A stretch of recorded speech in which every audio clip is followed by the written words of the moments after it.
Nesse vídeo, nós vamos começar a discutir as relações constitutivas e a gente, em particular, nesse vídeo vai ver que a resposta do material numa boa descrição é linear. A gente vai ver por que isso acontece, as consequências matemáticas disso. E vamos discutir algumas classes aí de materiais, falar um pouquinho sobre ferroeletricidade, piroeletricidade, tá? Esse é o objetivo desse vídeo de hoje. Então, na aula passada, a gente viu uma forma equivalente e conveniente de escrever as equações de Maxwell, que são as chamadas equações de Maxwell na matéria. Então, a gente fez isso escrevendo a densidade de cargas numa parte livre, numa parte ligada, a gente interpretou cada uma delas, e a parte ligada você pode então escrever como sendo menos a divergência de um campo, que é o campo de polarização, que tem uma interpretação física bem rica, ele corresponde a dipolo elétrico por unidade de volume. E a gente também reescreve a corrente como uma parte livre e uma parte ligada. A parte ligada a gente decompõe numa parte devido à magnetização, que é um rotacional de um campo, que também tem uma interpretação física bem direta, é o campo de magnetização, ele corresponde a dipolo magnético por unidade de volume, e a corrente devido aqui às cargas livres, que a gente viu pela equação da continuidade, é dada por essa forma, é um P ponto. E aí, em termos dessas grandezas, a gente pode reescrever as equações de Maxwell chegando nessa forma, e a gente aqui introduz os campos auxiliares, H, que é a indução magnética, né? E D, que é o campo de deslocamento. E aí as equações elas assumem essa forma que vai ser muito conveniente para a gente estudar, para a gente usar no estudo de campos elétricos na matéria. Como a gente frisou na aula passada, essas equações são exatas, são uma forma realmente equivalente aí de escrever as equações de Maxwell. E aí o problema central agora, uma vez que a gente introduziu esses campos P e M, a gente tem a interpretação física deles, beleza, mas quem que são eles? Como que a gente obtém expressões para eles? E aí essas funções são chamadas de relações constitutivas. Então, o P, saber quem que é o P, conhecido do campo elétrico e magnético no material, quem que é a magnetização, saber do campo elétrico e magnético no material, esse é o problema central. E, na verdade, essas relações dependem totalmente de qual é o material que você está estudando. Tem uma física muito rica e muito diversa, dependendo de qual é o material. Aqui, as fotos que eu botei na vez passada também, aqui um plasma, né? Aqui o exemplo de um metal, aqui um ferro fluido, aqui um dielétrico, né? E, enfim, dependendo do material que você está estudando, isso aqui vai mudar completamente qual que é a forma do P e do M. Se a gente quiser aqui as formas mais gerais possíveis, são expressões bem complicadas. Depois, quem quiser, eu posso até passar algumas referências. Mas quando você resolve estudar alguns materiais específicos, considerações de simetria podem facilitar bastante quais são as expressões aí que você vai ter para essas relações, tá? E é o que a gente vai fazer aqui na aula de hoje. A gente vai estar, sobretudo, na aula de hoje, interessado em dielétricos, tá? Mas depois no curso a gente vai estudar direitinho metal, quase nada de plasma, vou falar um pouquinho. E, bom, ferro fluido realmente não vou falar nada, mas eu posso passar referência depois para quem quiser. Então, a primeira coisa que eu queria destacar é que aqui o dipolo elétrico por unidade de volume, em princípio, ele é a função do E e do B, ou seja, se você aplica um campo magnético no material, em princípio, isso pode dar origem a dipolo elétrico. E a mesma coisa com a magnetização, em princípio, é a função dos dois campos. Tá?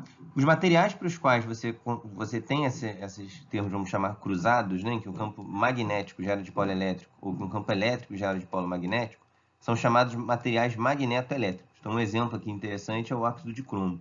E aqui está a estrutura cristalina dele. E, na verdade, originalmente, mesmo antes de se medir, o pessoal, só por considerações de simetria da rede, analisou e viu que se você tem uma rede, como é o caso aqui, por exemplo, do óxido de cromo e de outros materiais, você não viola nenhuma simetria do material dizer que um campo magnético aplicado vai dar origem a um dipolo elétrico. Lembra que o campo magnético ele tem certas propriedades, por ser um pseudo-vetor, de como que ele se transforma frente a reflexões. E a rede tem suas simetrias também. Então, para muitas redes, só usando a simetria do B e da rede, você exclui a possibilidade do B produzir um vetor, que seria o dipolo elétrico, né? E do vetor campo elétrico produzir um pseudo-vetor de dipolo magnético. Mas outros materiais não excluem essa possibilidade. Então, uma coisa interessante, né? Em geral, o que não é proibido pelas simetrias acaba sendo, na verdade, algo que aparece de fato. Ou seja, poderia não ser proibido e, no final das contas, ainda assim não está presente. Mas, em geral, quando as simetrias não proíbem uma coisa, ela está presente. A gente não vai estudar materiais magnetoelétricos no curso. Quem quiser, eu posso passar referência. Tem uma física muito rica, mas seria uma discussão mais avançada. E acho que no primeiro estudo, a gente não vai supor esse caso. Quem tiver curiosidade, eu posso passar aí referências. Então, aqui um ponto central que vai guiar a gente nesse vídeo bastante é o seguinte: como a gente viu, essas equações, elas não necessitam de uma abordagem reducionista. Para você chegar nelas, você não precisa olhar microscopicamente o material. A gente viu no vídeo anterior que você pode chegar aqui por considerações puras de eletrodinâmica do meio contínuo. Por outro lado, se você quer agora estabelecer as relações constitutivas, aí realmente você ganha muitos insights se você analisa a estrutura microscópica do material. E a gente vai usar isso bastante. Então aqui essa ponte com o mundo microscópico, ela ajuda muito a gente a modelar esse cara. Você, em princípio, não precisa. Você pode escrever a relação mais geral de todas, fazer o experimento para o material e ver que termos que vão estar presentes e termos que não vai estar. Se você já ligar um campo magnético, vai induzir P, não vai. Inclusive, você pode usar isso até ao contrário. Você pode fazer esse experimento para tentar, de uma forma só macroscópica, tentar ganhar intuição de como é que é a distribuição microscópica do material, sem precisar fazer, por exemplo, uma difração de raio-x. Mas isso não é muito prático, não é assim que a gente faz. Em geral, a gente, na verdade, faz o contrário. Você conhece a distribuição microscópica e usa isso para limitar aqui como é que devem ser essas funções. Então, é bem interessante aqui essa possibilidade de você, a partir de considerações de simetria, estabelecer algo aí sobre os campos macroscópicos. Um exemplo bem avançado que eu falei no slide anterior e ficou como comentário extra com relação ao curso, a gente não vai entrar em materiais magnetoelétricos, mas a gente vai ver que isso aparece o tempo todo para a gente quando a gente quer entender a física dessas relações constitutivas. A gente aqui nesse vídeo também vai supor meios não magnéticos. A gente, em geral, no curso vai trabalhar com meios não magnéticos, por uma questão de tempo também, e também assim, tipo, entendendo bem os casos do dielétrico, enfim, você tem a base aí, é um ponto importante aqui para o curso que a gente quer estabelecer. Então, lamentavelmente, aqui o ferro ficou de fora, o ferro fluido então também está de fora. E aí, quando a gente trabalha com meios não magnéticos, a gente pode escolher então magnetização como sendo zero. Então, a gente reduziu aqui o nosso problema bastante já. E a gente ainda vai restringir mais, porque agora a gente vai supor também que os meios estão em repouso. Então, isso é importante, porque pensa só um dipolinho elétrico mesmo, se ele estiver em movimento. Imagina que você tem um dipolo pontiforme andando para a direita. Então, esse dipolo está representando como uma carga negativa e uma carga positiva.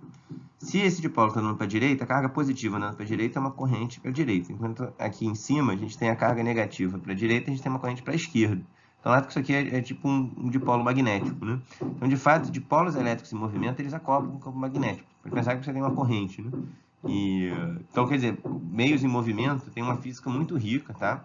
Mas a gente vai escolher trabalhar aqui no referencial do meio, e aí realmente a gente pode dizer que esse dipolo ele vai acoplar só com o campo elétrico, então não vai ter dependência nenhuma aqui com o campo magnético. Essa é a situação que a gente vai estar preocupado aqui nesse vídeo. Mas eu destaco que tem uma física muito rica sobre a eletrodinâmica de meios de movimento. Inclusive, aqui o artigo que fundou a relatividade, do Einstein, de 1905, chama sobre a eletrodinâmica de corpos em movimento. Então, você vê que estudar a eletrodinâmica de corpos em movimento deu origem simplesmente à relatividade, nada mais do que isso. Ou seja, é um assunto extremamente bonito, tá? Mas a gente aqui nesse primeiro tratamento, a ideia é que se você tem um meio material, tipo, você tem lá o nosso material, um prisma de vidro que você vai fazer um experimento. Pô, um referencial mais simples para estudar isso é um referencial que o prisma está em repouso, ou seja, a própria presença do material estabelece um referencial mais simples para você tratar o problema, tá? E a gente vai usar isso, mas depois quem quiser, eu vou mais para a gente fazer um comentário sobre quando corpos estão em movimento, para vocês verem que a física fica bem rica aí, mas então, dentro das hipóteses anteriores, nos resta apenas determinar o P de E. Ou seja, agora a gente só vai ter aí o dipolo elétrico por unidade de volume, ele vai depender só do campo elétrico. Então, simplificou bastante, mas esse apenas está entre aspas, porque a gente vai ver que isso aqui já é um problema rico, bastante rico. E essas hipóteses que a gente fez ainda permitem a gente estudar por que o metal é reluzente, por que os isolantes são transparentes e também aí o efeito de dispersão, né? Você joga a luz branca num prisma lábio aqui nas cores bonitas e tal. O fenômeno da birrefringência, nota que quando você passa aqui por esse cristal de calcita, a imagem ela fica dupla, né? Então você tem aqui umas linhas aqui, como você vê fora da calcita, você tem ali uma malha aqui quadrada, mas quando você vê através da calcita, você vê que as linhas duplicam, né? Então esse é o fenômeno da birrefringência. O fenômeno da miragem aqui, esse barco voando no céu, tudo isso você consegue entender com relações de dispersão com relações constitutivas, dessa forma daqui. Então, ainda é um problema extraordinariamente rico, e quem quiser depois analisar situações mais gerais, eu posso passar referência, pode ser tópicos de seminário, eletrodinâmica de meios em movimento, tem muita coisa ainda atual sendo estudada, não é? Eu citei lá o artigo de 1905 para mostrar como que esse assunto é profundo e relevante, mas, quer dizer, tem coisas atuais ainda, e pode ser um tema aí de seminário para quem quiser. Nesse vídeo específico, nós vamos nos ater aos dielétricos como primeiro trabalho. Então, esse primeiro exemplo aqui dançou, mas ele vai voltar mais para frente em outras aulas.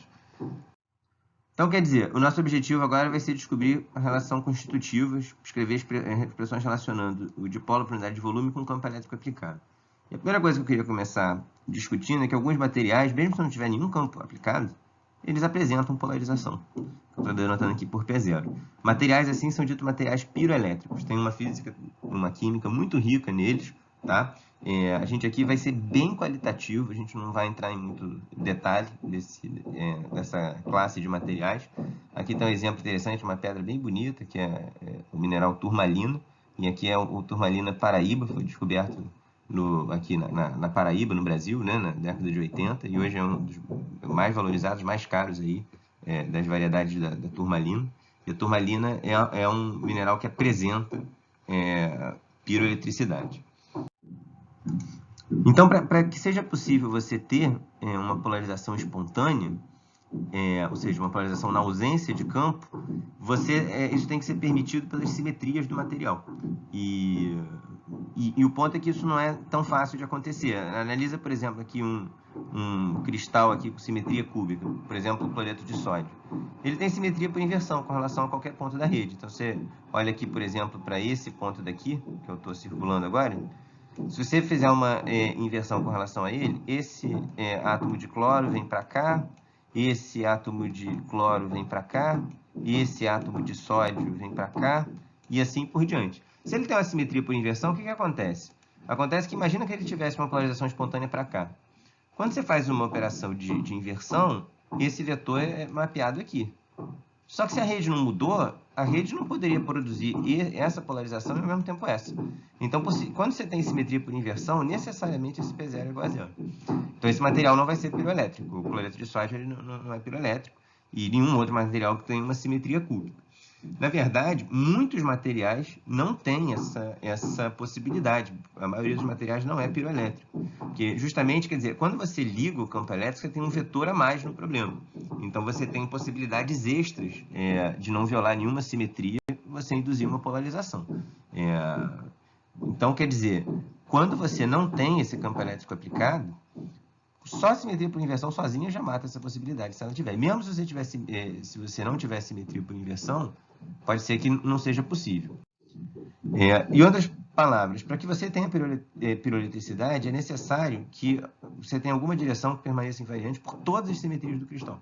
Porque quando você faz a operação de simetria do cristal, por definição de simetria, não vai mudar a rede. Se a rede não mudou, então o P0 não pode ter mudado também. Então o P0 tem que estar numa direção que não ficou afetada pela operação de simetria. Tá certo? Então a operação de inversão lascou, porque ela vai afetar todas as direções. Qualquer direção que você tiver, você mapeia em outra. Se tiver para cá, você mapeia aqui. Tá certo? Agora, se a sua operação, por exemplo, é a rotação em torno de um eixo, aí não tem problema. Porque se o seu P0 estiver nesse eixo, quando você rodar, não vai mudar o P0. Só que você tem que manter, então, o P0 inalterado por todas as simetrias do cristal. E apenas alguns grupos de simetria permitem, então, a existência de eletricidade. Aqui o exemplo da wurtzita. Você vê que ela não tem simetria de inversão. Então, esse é um material que apresenta aí piroeletricidade. Tem uma discussão muito rica aqui de cristalografia. Quem gostar, eu posso passar referência, em que você vai, no fundo, quer dizer, tem certos grupos de ponto aí que descrevem as simetrias dos cristais. E você analisando todos esses grupos, você consegue, enfim, catalogar realmente quais são as possibilidades que tem. Tem uma geometria muito bonita. A gente não vai entrar aqui, seria uma discussão muito específica, mas quem quiser eu posso passar referência, pode ser tema de seminário. Então aqui está o exemplo aí de um material piroelétrico. O interessante é que o material piroelétrico, ele em geral apresenta um momento dipolar nulo. Se você somar todo o momento de dipolo do material, ele é tipicamente nulo. E a razão pela qual isso acontece é que, mesmo que aqui na célula unitária você possa ter aí um P0 não nulo, o material ele sempre tem uma condutividade, mesmo que muito pequenininha. E com o tempo, o que vai acontecendo é que você vai tendo aí uma distribuição de cargas na superfície que blindam esse campo dentro do material. Então, tipicamente, o material, mesmo ele na célula unitária podendo ter esse P0, ele não vai gerar um campo elétrico espontaneamente. Você não vai chegar perto dele e vai ver que ele tem um campo elétrico. E, na verdade, por isso que o material, inclusive, chama piroelétrico, porque esse dipolo ele vai se manifestar quando você varia a temperatura do material. Então, se você esquenta ou esfria o material, o que vai acontecer? A rede vai mudar, você vai dilatar aqui a rede, tipicamente, vai mudar o volume da célula unitária. Isso vai mudar qual é o vetor P0, e aí você vai, então, aquela distribuição de cargas que estava anulando o seu campo produzido por essa polarização espontânea, ele agora não vai mais anular, porque agora a polarização espontânea é outra. E aí você vai ver que esse material ele produz campo elétrico. Então, isso empiricamente, você pega lá, por exemplo, uma turmalina, como eu disse, esquenta ela e você vê que ela começa a atrair, sei lá, pedacinhos de papel, você vê que ela fica elétrica. E aí esse nome vem daí, né? Piro é fogo, né? Então, é uma eletricidade que é produzida quando você esquenta ou esfria o material. Mas o papel do calor aqui é basicamente mudar essa polarização espontânea que tem aqui, mudando aí a configuração da rede. Aí você espera um tempo passar, o que vai acontecer é que, basicamente, você vai induzir aqui uma distribuição de carga na superfície, que pode ser até íons mesmo, que estão sendo depositados do ar aqui na superfície da amostra. A maneira como eles vão se distribuir vai zerar esse campo elétrico, tipicamente. Então, aqui está a origem do nome, piroeletricidade. E nós temos também uma possibilidade muito interessante, que são os materiais ferroelétricos. Então, isso é um caso particular de materiais piroelétricos, ou seja, todo material ferroelétrico é piroelétrico, mas o recíproco não é verdadeiro. Ou seja, tem materiais piroelétricos que não são ferroelétricos. Então, o material piroelétrico, como a gente viu, é caracterizado por ter uma polarização espontânea. Esse material vai ser ferroelétrico desde que essa polarização ela possa ser controlada por um campo elétrico externo. Então, por exemplo, imagine que você tem uma polarização espontânea para cá, e você liga um campo elétrico, por exemplo, nessa direção daqui. E aí, o material vai ser ferroelétrico se essa polarização, então, agora, espontânea, se ela for alterada. Que nem acontece no ímã. Pega um ímã, né?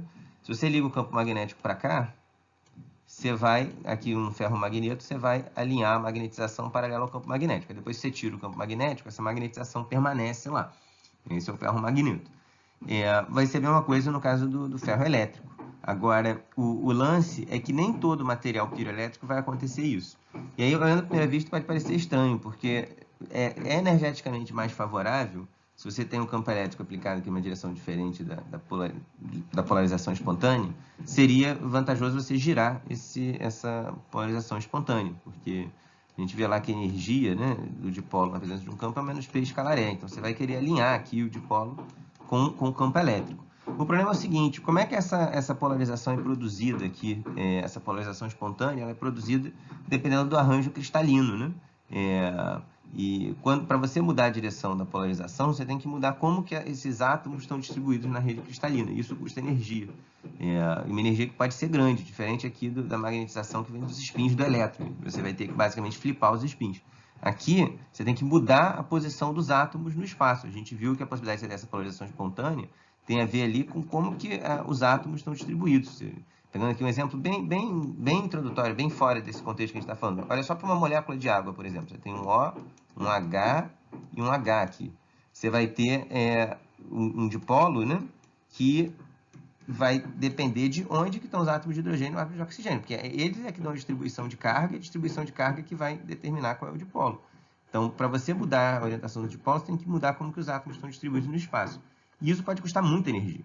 E aí pode ter uma barreira muito grande separando a sua configuração original da situação que minimiza energia. Porque para você chegar na situação que você girar e chegar aqui, você vai ter que passar os átomos por posições que não minimizam a distribuição de energia e, na verdade, aumentam ela. Você vai ter que primeiro distorcer a rede.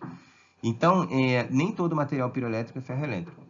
Um exemplo de material que é ferroelétrico é o titanato de bário.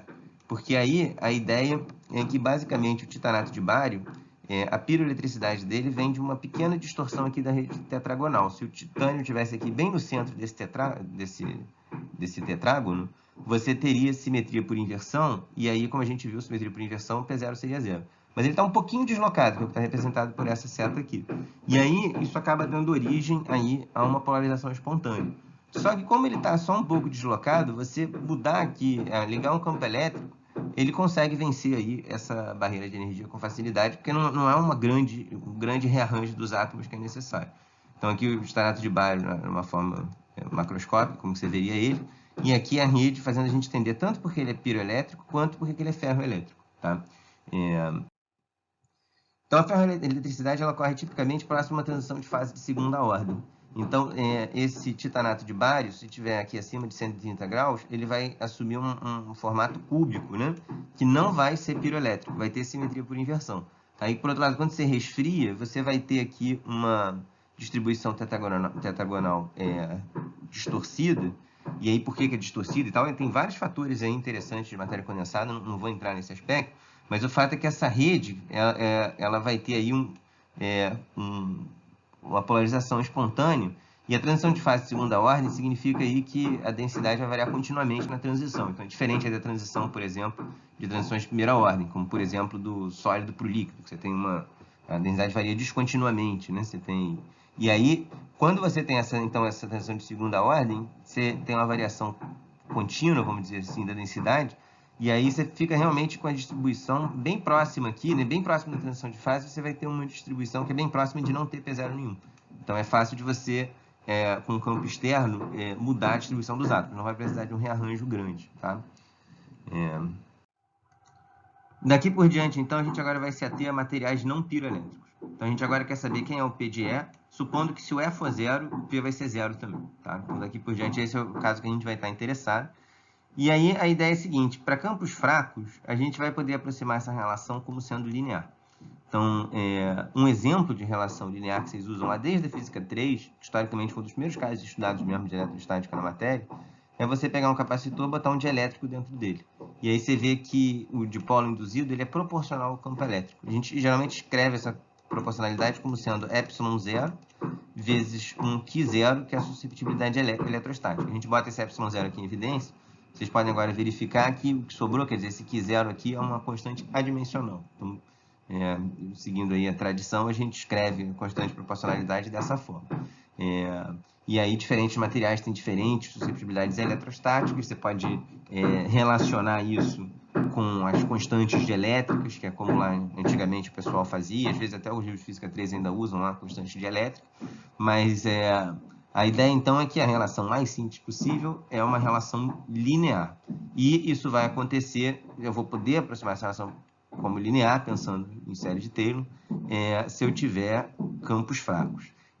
Então, mesmo lá no caso do piroelétrico, a gente poderia tentar a aproximação linear, só que agora, quer dizer, além do termo proporcional a S, teria um campo, um P0, e teria que somar a contribuição linear.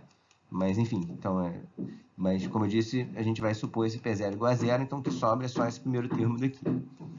Uma pergunta natural que se coloca é o que a gente quer dizer com campo fraco, quer dizer, o que isso significa, né? Quando que eu vou poder fazer essa aproximação? Matematicamente você pode dizer, se o campo é fraco, expande, mas nas situações cotidianas, essa é o que acontece, os campos típicos que a gente tem? E a resposta é que sim. E, na verdade, em vez de a gente começar perguntando o que é um campo fraco, é mais fácil de perguntar o que é um campo forte. A gente vai ter aí qual é a escala de campo natural para estudar as relações constitutivas. E o ponto é que campos fortes eles transformam isolantes em condutores. Então, você rompe a rigidez elétrica do material. Então, aqui, por exemplo, próximo aqui quando você produz aqui uma descarga elétrica, quando a DDP é muito intensa, você vê que aqui o ar em volta, que era isolante, ele agora passa a conduzir eletricidade. Você tem esse plasma aqui bonito, né? E os valores típicos da rigidez elétrica varia dependendo do material. Então, no ar, é 30 kV por centímetro, no caso da mica, é 600 kV por centímetro. Então, você vê que a ordem de grandeza típica aqui, para você romper a rigidez elétrica do material, estou botando aqui em 1.000.000 de volts por metro, mas pode ser 10 a 7, enfim, até 10 a 8, né? Isso só para ter uma ordem de referência do campo crítico. Romper a rigidez elétrica é você poder conduzir, você ter elétrons livres. Então, é você realmente arrancar o elétron do átomo que ele estava preso, né? Então, com essa intuição, a gente vê que esse campo da rigidez elétrica é um campo de referência. Ou seja, tipicamente você espera que o campo fraco seja um campo muito menor do que esse campo, porque Então, se você tem um campo bem pequeno comparado a ele, você espera que você possa aproximar a relação como linear, porque se essa é a escala de campo necessária para você arrancar o elétron, então, quer dizer, um campo também muito, muito baixinho, você não vai conseguir deslocar ele muito. Essa aqui é a ideia. E, de fato, essa aproximação linear ela costuma ser uma ótima aproximação, tá, para os campos cotidianos. Ou seja, se você está com um campo longe aí do campo que vai romper a rigidez elétrica do material, que tipicamente é o caso, isso aqui é 1.000.000 de volts por metro.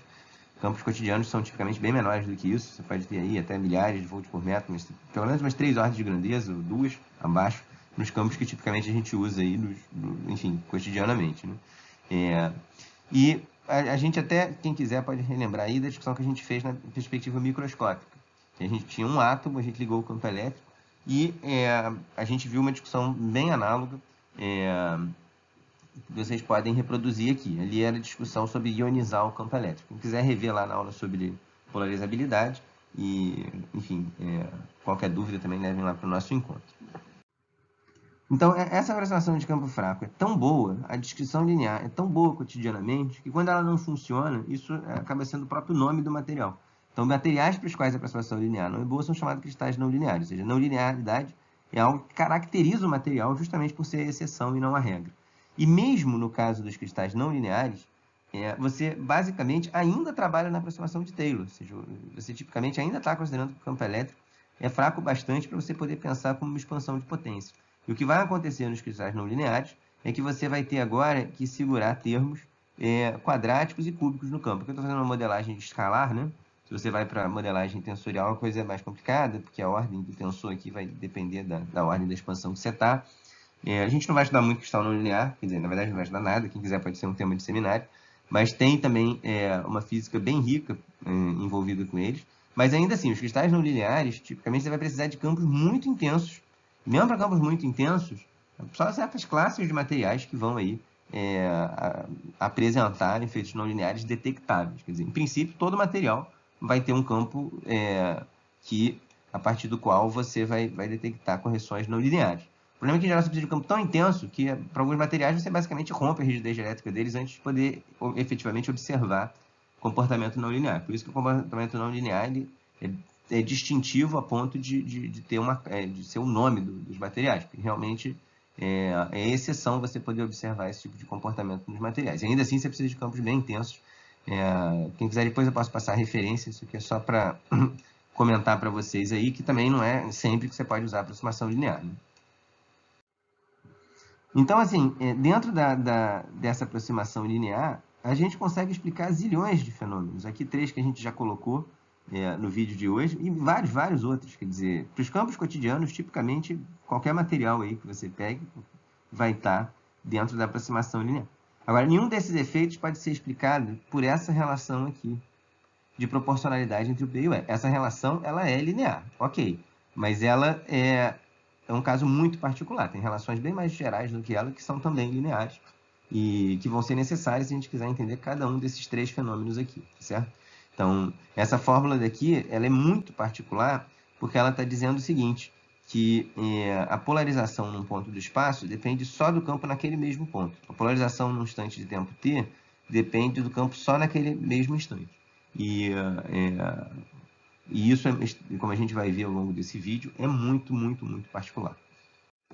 Então, quer dizer, se tudo que a gente quiser supor seja linearidade, e excluindo piroeletricidade, senão teria que ter uma constante somada aqui nessa relação, a relação linear mais geral de todas é essa daqui, que já apareceu algumas vezes para a gente no curso, e que na notação tensorial aí é representada por essa expressão. Então, essa susceptibilidade, no caso geral, ela é tensorial, ou seja, a polarização induzida, ela, se aplica um campo, por exemplo, só na direção x, ainda assim você pode ter uma polarização em outras direções. Então, isso aqui é um efeito da anisotropia, que a gente vai detalhar melhor mais para frente no vídeo. E aí a interpretação física disso daqui é o seguinte, quer dizer, então, essa susceptibilidade, o que ela está dizendo para a gente é o seguinte, ela é função de R, R', T e T'. O que isso significa? Dado um campo elétrico aplicado no ponto R' no instante T', você pode perguntar qual que é a polarização que ele vai produzir em R no instante T. E tudo que a linearidade faz é o seguinte, Se você agora tem campos aplicados em pontos diferentes, em instantes diferentes de tempo, você vai somar o efeito deles. Então, essa é a ideia da linearidade. Então, isso aqui é bem a expressão que já apareceu para a gente várias vezes ao longo do curso. Você vê que a susceptibilidade é uma função de Green, ou seja, compara com a função de Green lá que a gente tinha obtido para chegar, por exemplo, no campo magnético a partir da fonte. Então, você tem que o campo magnético depende linearmente da fonte e, portanto, você pode escrever em termos de uma função de Green. Então, essa função daqui de Green representa a mesma coisa. Qual é a contribuição de uma corrente que estava em R' no instante T' para o campo em R e T? E aí você está integrando, isso indica justamente que você está superpondo os efeitos, você tem uma descrição linear. Aqui, no caso, é uma consequência da linearidade das equações de Maxwell, uma coisa exata, conhecida a fonte. Essa relação daqui é exata, o que vai dar na equação de Diffie-Hellman, como a gente demonstrou lá atrás. E aqui, no caso da matéria, essa é uma relação aproximada. A gente supôs que a polarização induzida dependia linearmente do campo, e a gente viu que essa é uma boa aproximação, a gente viu quais são as ordens de grandeza envolvidas, mas isso aqui agora é uma aproximação. Dado do ponto de vista matemático, a relação é linear, a matemática é extremamente parecida. A gente não costuma representar isso aqui pela letra G, nem chamar de função de Green, por uma questão histórica. A comunidade que estava estudando e desenvolvendo aí, as relações constitutivas, ligado aí com essas considerações da física dos materiais, é uma comunidade diferente ainda da física matemática que estava resolvendo as equações de campo. Então tem nome diferente, mas é a mesma coisa. A susceptibilidade é uma função de Green, e a gente mais para frente vai ver que toda função de Green, portanto toda susceptibilidade, vai ter que satisfazer considerações bem gerais aí de causalidade e de analiticidade. A gente vai chegar nisso um pouquinho mais para frente no curso, mas essa função, ela tem, se você analisa ela no espaço complexo, ela tem várias características bem importantes que vão aparecer mais para frente. Então, agora o nosso objetivo no curso beleza, nesse vídeo, né? A gente tem agora a relação mais geral de todas. Mas será que eu posso simplificar ela? Ou seja, quais são as características que os materiais precisam ter para que eu possa simplificar ainda mais essa expressão daqui? Então, a gente já simplificou, que a gente já está supondo que o material não é piroelétrico, a gente já está supondo que ele não é magnetoelétrico, tá certo? Então, tem várias hipóteses já que a gente fez, mas a gente está supondo que é linear. Mas a gente ainda pode simplificar bastante para vários materiais, para explicar, por exemplo, lá a miragem que a gente botou antes, para explicar a birrefringência, a gente ainda pode simplificar bastante essa descrição. E aí, bom, o que a gente vai fazer agora, primeiro, é tentar interpretar essa relação. E a gente vai ver que tem várias discussões de simetria que podem ser feitas para simplificar essa expressão e discussões conceituais relativas à dispersão. A gente vai deixar esse debate para o próximo vídeo, que a gente vai continuar desse ponto.